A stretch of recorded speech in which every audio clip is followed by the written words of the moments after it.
عباد الذین اصطفیٰ اما بعد، میرے واجب الاحترام عزیز ساتھیوں، اس مختصر سے وقت میں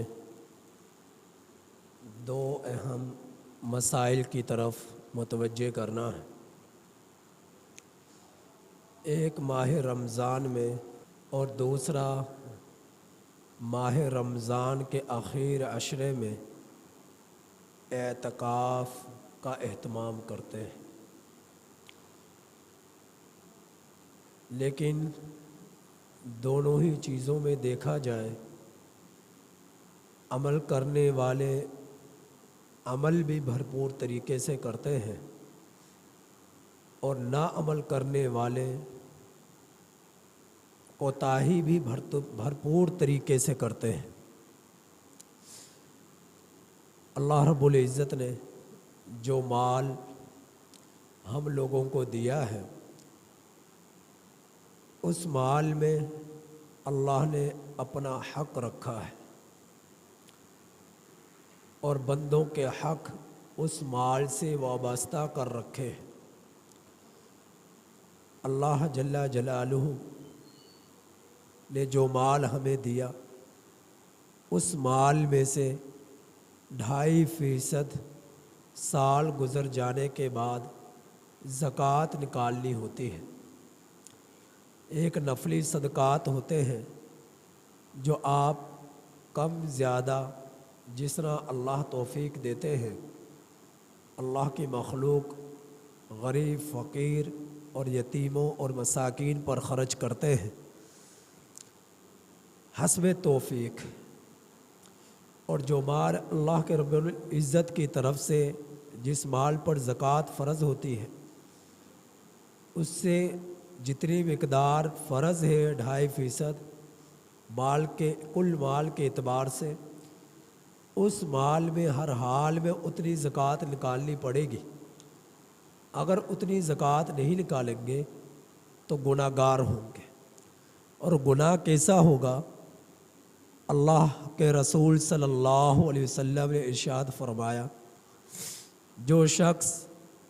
جس شخص کے پاس نصاب کے بقدر مال ہو اور اس میں سے وہ زکوٰۃ نہ نکالے، تو کل قیامت کے دن 2 آگ کی تختیوں سے اس کی پیشانی اور اس کی پشت کو داغا جائے گا، یہاں تک کہ وہ آگ کی تختیاں ٹھنڈی ہو جائیں، پھر انہیں دوبارہ گرم کیا جائے گا، اور گرم کرنے کے بعد اس کی پیشانی اور پشت کو، پیٹھ کو دوبارہ داغا جائے گا۔ اور دوسرے مقام پر ارشاد فرمایا، یہ مال جس کی وہ زکوٰۃ نہیں نکالتا، کل قیامت کے دن ایک گنجا سانپ کی شکل اختیار کر جائے گا، اور وہ گنجا سانپ جو ہے اس کی گردن میں لپٹ جائے گا، اور پھر اس کے چہرے کو نوچے گا، اور پھر ساتھ ساتھ یہ کہے گا، میں تیرا مال ہوں، میں تیرا وہی خزانہ ہوں، میں تیرا وہی مال ہوں جس میں سے تو اللہ کے حق یعنی زکوٰۃ کو نہیں نکالا کرتا تھا۔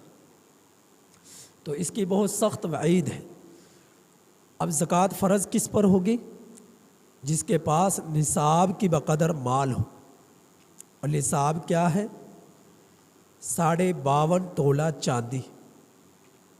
اگر 52.5 تولہ چاندی ہے، یا نقدی ہے، روپے ہیں، سکے ہیں چاندی کے، زیور ہے، یا اتنی 52.5 تولہ چاندی کی مقدار اس کے پاس روپیہ ہے، تو اس پر کیا ہے؟ زکوٰۃ فرض ہے۔ یا چاندی ہے ہی نہیں، روپیہ ہے ہی نہیں، 1 تولہ سونا ہے، 2 تولہ سونا ہے، استعمال کرے یا نہ کرے، چاندی بھی استعمال کرے یا نہ کرے، ہر حال میں سال گزرنے کے بعد زکوٰۃ فرض ہے۔ اگر صرف سونا ہی سونا ہے تو جب تک وہ سونا 7.5 تولہ کو نہیں پہنچ جائے گا، اس پر زکوٰۃ فرض نہیں ہے۔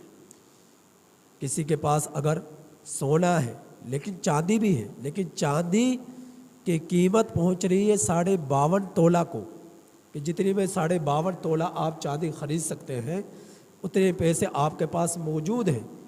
1 تولہ سونا، 2 تولہ، 3 تولہ، 400 تولہ سونے کے ساتھ، تو ہم نے اس کو دیکھنا ہے جو نقدی اس کے پاس موجود ہے، جو 52.5 تولہ چاندی کو پہنچ رہی ہے، تو اس کے حساب سے پھر ہم نے زکوٰۃ ادا کرنی۔ اسی طرح پر ایسے پلاٹ، ایسے مکان، ایسے تجارت کا مال کہ پلاٹ کو بیچنے کے لیے خریدا، مکان کو بیچنے کے لیے خریدا، یا دکان کے اندر مال ہے اور وہ تجارت کر رہا ہے، تو اس سارے مال پر، ان تمام پلاٹوں پر، ان تمام مکانوں پر جو بیچنے کے لیے خریدے، ان پر سال جب گزر جائے گا تو ان سب پر کیا ہے؟ زکوٰۃ فرض ہے۔ اب مال تجارت کا وہ کیسے حساب لگائے گا کہ اس پر زکوٰۃ فرض ہے؟ وہ اس طرح لگائے گا کہ ہول سیل ریٹ کے مطابق وہ دیکھ لے اس کی دکان میں کتنا مال پڑا ہوا ہے۔ مثال کے طور پر یکم رمضان کو اس کا مال تھا 10 لاکھ کا، 20 لاکھ کا، اگلے سال اس کی دکان میں مال 10 لاکھ سے زیادہ تو ہو گیا لیکن 10 لاکھ سے کم نہیں ہوا، تو جتنا اس کی دکان میں مال ہے اس کو پچھلے سال کے حساب سے دیکھ لیا جائے گا، زیادہ ہے تو اس زیادہ کے حساب رکھ کر زکوٰۃ نکالنی پڑے گی، اتنا ہی ہے تو اتنا ہی حساب رکھ کر زکوٰۃ نکالنی پڑے گی، یا جتنا مال نصاب کو پہنچتا ہے اس سے زیادہ جو موجود ہے اتنے کی حساب لگا کر وہ زکوٰۃ اس مال میں سے 2.5% کے اعتبار سے نکال لے گا۔ کتنا بنتا ہے؟ 20 لاکھ کا 2.5% کتنا بنتا ہے؟ 30 لاکھ کا 2.5% کتنا بنتا ہے؟ 40 لاکھ کا 2.5% کتنا بنتا ہے؟ تو جتنا بنتا ہے اتنا وہ جو ہے اس میں سے زکوٰۃ نکالے گا اپنے مال میں سے۔ آسان طریقہ ہے، اندازہ لگا لے، اس کا ہر ایک کے پاس پتہ ہوتا ہے میری دکان میں کتنا مال موجود ہے، تو اس کا 2.5% کا حساب لگا کر اللہ کے راستے میں اس کی زکوٰۃ نکال دی جائے۔ تو زکوٰۃ کا تو یہ حال ہے۔ پلاٹ کسی نے خریدا، ارادہ تھا کہ میں اس پہ رہائشی مکان بناؤں گا، رہائشی اختیار کروں گا، ابھی بیچنے کا ارادہ نہیں تھا، جس وقت خریدا ہے پھر نیت ایک جگہ پر ٹھہری نہیں کہ میں رہائشی مکان بنا کر کرائے پہ دوں گا یا خود رہوں گا یا اس کو میں بیچوں گا، ایسی کوئی نیت کا تعین نہیں ہوا اور اس نے خرید لیا۔ عام طور پہ یہ بہت سارے لوگ کرتے ہیں، تو پھر اس پر زکوٰۃ فرض نہیں ہوگی یہاں تک کہ اس کی نیت ٹھہر جائے ایک جگہ پر، کہ اس جگہ پر کہ میں اس کو بیچوں گا، اس پر ٹھہر جائے تو پھر کیا ہے؟ اس پر زکوٰۃ فرض ہوگی۔ جب بھی وہ بیچے گا اس کے لگا لے کتنے سال تک اس کے پاس رہا اور اس کے کتنے ہر سال کے اعتبار سے کتنے اس کی زکوٰۃ بنتی ہے، پھر وہ اسے نکالنی پڑے گی۔ اسی طرح پر رہائشی مکان ہے یا پلاٹ ہے تو سب کا اسی حساب سے مختصر یہ زکوٰۃ نکالنی پڑے گی۔ اگر نہیں نکالیں گے اللہ کے ہاں مجرم ہوں گے اور سخت گناہ گار ہوں گے۔ دوسری اہم عبادت جس کا ذکر تھا وہ تھا اعتکاف، اس کا انشاءاللہ میں کل ذکر کروں گا۔ اللہ تعالیٰ سے دعا ہے کہ اللہ تعالیٰ عمل کی توفیق عطا فرمائے۔